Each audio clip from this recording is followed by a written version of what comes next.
Ulah nanya wae, hayu atuh masak.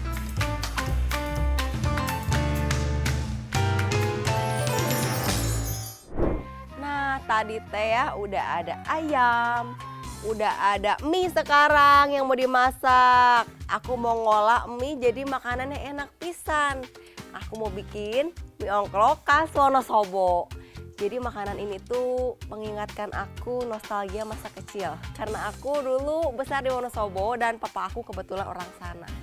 Jadi kalau masak mie ini tuh lumayan ya bercampur aduk perasaan sedih dan juga terharu gitu ya sama masa-masa kecil. Langsung aja kita ke bahan-bahannya.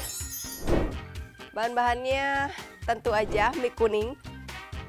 Seperti di bahan yang tadi di awal-awal karena aku ditantang untuk masak mie kuning. Setelah itu karena mie ongkok ini identik dengan wangi ebi, aku pakai ebi yang udah direndam dengan air kurang lebih 10 menit sampai kayak gini. Dengan kuah kental dan mengentalkannya harus pakai tapioka atau aci. Bisa juga sih maizena. Untuk bumbu halusnya pasti pakai kemiri. Kemirinya harus disangrai dulu. Ada gosong-gosong sedikit nggak masalah. Ada bawang merah, jinten bubuk dicampur dengan ketumbar bubuk ya. Nih karena perpaduan ya menu Indonesia dan menu Asia sebenarnya gitu ya. Jadi kita pakai saus tiram, dada ayam, kita pakai kecap manis, ada ebi lagi. Ebinya kita rendam juga selama 10 menit. Jadi ebinya kita pakai 2 macam. Yang satu bakal kita blender di bumbu halus dan satu lagi bakal kita oseng utuh-utuh ya. Ada juga bawang putih, gula jawa, gula merah, gula aren, terserah. Ini aku pakai gula aren yang udah ditumbuk seperti ini. Lalu ada air asam jawa secukupnya aja. Minyak goreng. Nah ini bahan-bahan sayurannya yang wajib. Kucai, kol putih, lalu ada tahu. Nah sebelum masak lanjut ke cara pembuatannya, aku ada tips nih buat eja-eja di rumah di KIS Kitchen Secret Sai.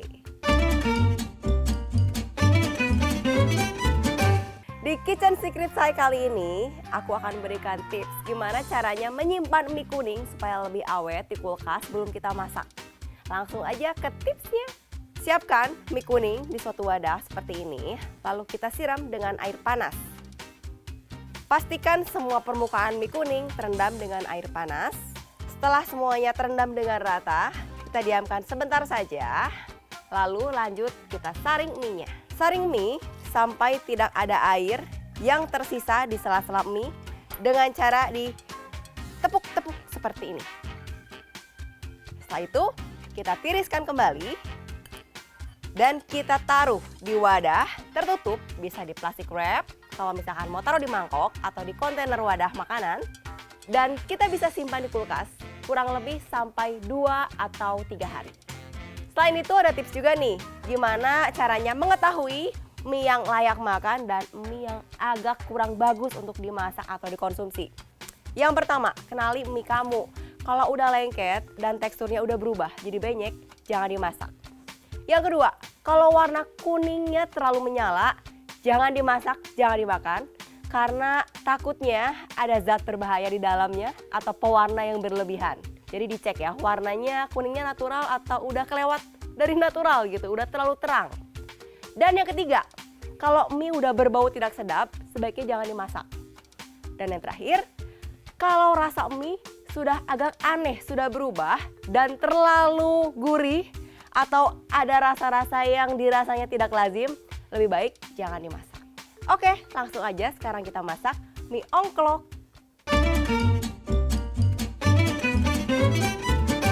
Langkah pertama kita haluskan dulu bumbu.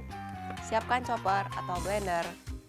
Masukkan bawang putih, bawang merah, ebi. Ebinya harus direndam dulu dengan air ya. Masukkan kemiri yang sudah disangrai. Lumatkan dengan minyak. Kita haluskan sampai halus banget.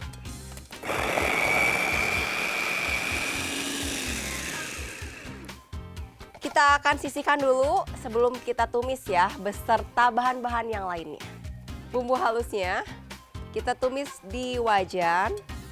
Wajannya dengan api sedang cukup. Kita masukkan dulu sekarang.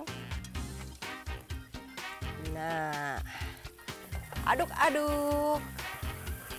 Nah, tumisnya sambil kita memasukkan ebi yang sudah direndam.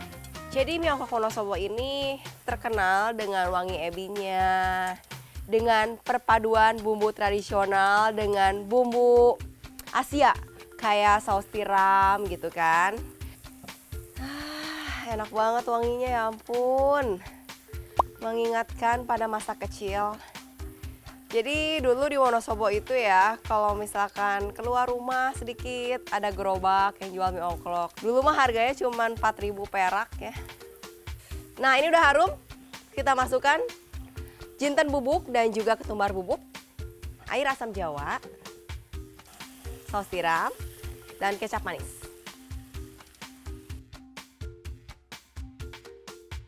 Nah, kalau udah kayak gini, jangan lupa masukkan air.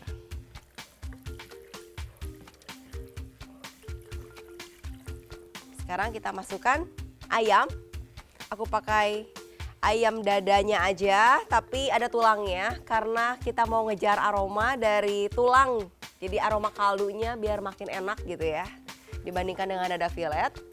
Dan juga tahu, bisa tahu goreng seperti ini atau tahu putih. Sedikit gula jawa. Terakhir kita kasih seasoning, garam, gula merica. Kita didihkan sampai ayamnya matang. Nah, ini udah ngegolak semuanya. Sekarang tinggal kita sisihkan, tiriskan ayam dan juga tahunya. Untuk kuahnya akan kita larutkan dengan air tapioka atau aci dicampur dengan air sampai kental. Kuahnya sudah mengental, aku mau sisihkan dulu. Sekarang aku mau manasin air di panci sambil motong-motong sayuran. Siapkan panci berisi air. Nah, sayurannya harus dipotong-potong dulu ya. Setelah kucai, aku mau iris tipis kol putih. Air udah mendidih, saatnya kita mengongklok-ongklok mie dengan sayuran. Disusul dengan sayuran, kucai, dan juga ada kol. Nah, ini diongklok-ongklok ini sampai mie-nya terasa lebih buyar dan juga kucai dan kolnya berubah warna gitu.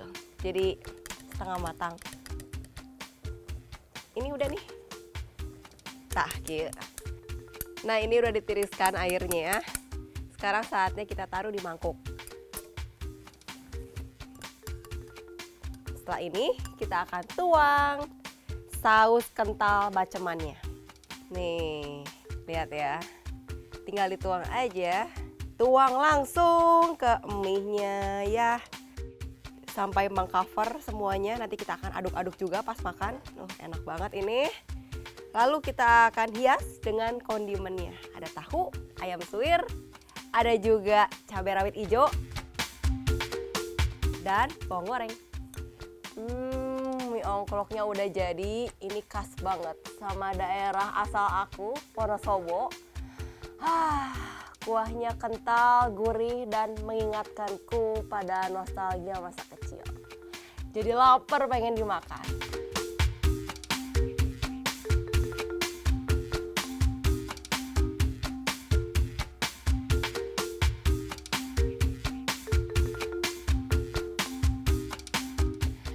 Tapi kurang lengkap rasanya makan mie ongklok sama cemilan yang satu ini.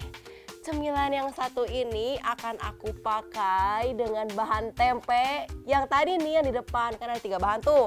Ada ayam, ada mie, dan ada tempe. Kira-kira tempenya mau dimasak apa, Cuk?